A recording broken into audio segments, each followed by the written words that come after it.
Hi family, hope ಎಲ್ಲ ಚೆನ್ನಾಗಿದ್ದೀರಾ ಅಂತ ಅಂದ್ಕೊಂಡಿದ್ದೀನಿ ನಾನು.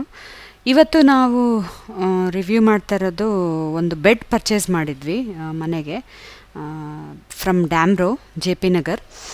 ಅದರದ್ದು ಲೊಕೇಶನ್ ನಾನು ಡಿಸ್ಕ್ರಿಪ್ಷನ್ ಬಾಕ್ಸಲ್ಲಿ ಹಾಕಿರ್ತೀನಿ, ಮತ್ತು ಇದರದ್ದು ಪ್ರೈಸ್ ಎಷ್ಟಾಯಿತು ಅಂತ ಅದನ್ನು ಡಿಸ್ಕ್ರಿಪ್ಷನ್ ಬಾಕ್ಸಲ್ಲಿ ಹಾಕಿರ್ತೇನೆ. ನಾನು ಚೆಕ್ಔಟ್ ಮಾಡ್ಬೋದು ಯಾರಿಗಾರು ಇಂಟ್ರೆಸ್ಟ್ ಇದ್ದರೆ.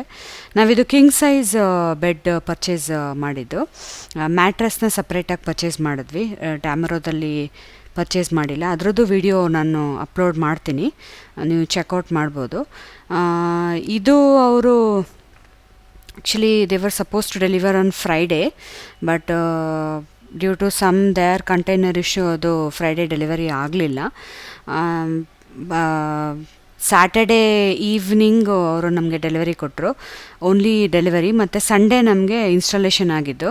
ಸೊ ಅವ್ರದ್ದು ಸ್ವಲ್ಪ service I was not happy, it was not up to the mark. Because service ಇಂಡಸ್ಟ್ರಿಯಲ್ಲಿ ಇದ್ದಾಗ you have to keep up the promise, otherwise you do not have to give a promise to your customer. ಆಮೇಲೆ ನಾವು customer service ಅವ್ರಿಗೆ complaint raise ಮಾಡಿದ್ಮೇಲೆ Sunday ಮಧ್ಯಾಹ್ನದಂಗೆ install ಮಾಡಿಕೊಟ್ರು 1:30 ಹಾಗೆ. First ಇನ್ಸ್ಟಾಲೇಷನ್ನು ಮತ್ತು ಡೆಲಿವರಿ ಚಾರ್ಜಸ್ ಫ್ರೀ ಇರುತ್ತೆ ಫ್ರಮ್ ದ ಡ್ಯಾಮ್ರೋ ಕಡೆಯಿಂದನೇ. ನೆಕ್ಸ್ಟ್ ಟೈಮು ಏನಾದ್ರು ಇದನ್ನು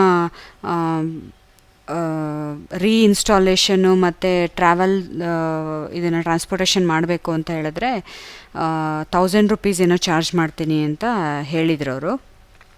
ಇದು ಆ್ಯಕ್ಚುಲಿ ಪ್ಯೂರ್ ವುಡ್ ಅಲ್ಲ, ಇಂಜಿನಿಯರಿಂಗ್ ವುಡ್ ಅಂತ ಏನು ಕರೀತಾರೆ ಅದು. So it was good. ಇದ್ರದ್ದು ಎಕ್ಸ್ಪೀರಿಯನ್ಸ್ ನಾನು ಶೇರ್ ಮಾಡಬೇಕು ಅಂತ ಹೇಳಿದ್ರೆ ನಾವಿನ್ನೂ ಯೂಸ್ ಮಾಡಬೇಕು. It is very new product to us. ಇದೇನು ಅವ್ರು ಅನ್ಪ್ಯಾಕಿಂಗ್ ಮಾಡ್ತಾಯಿದ್ದಾರೆ ಆ ವಿಡಿಯೋಸ್ ಮಾತ್ರ ನಾನು ನಿಮಗೆ ತೋರಿಸ್ತಾ ಇದ್ದೀನಿ. Hope you will enjoy this video. Thanks for watching. Bye.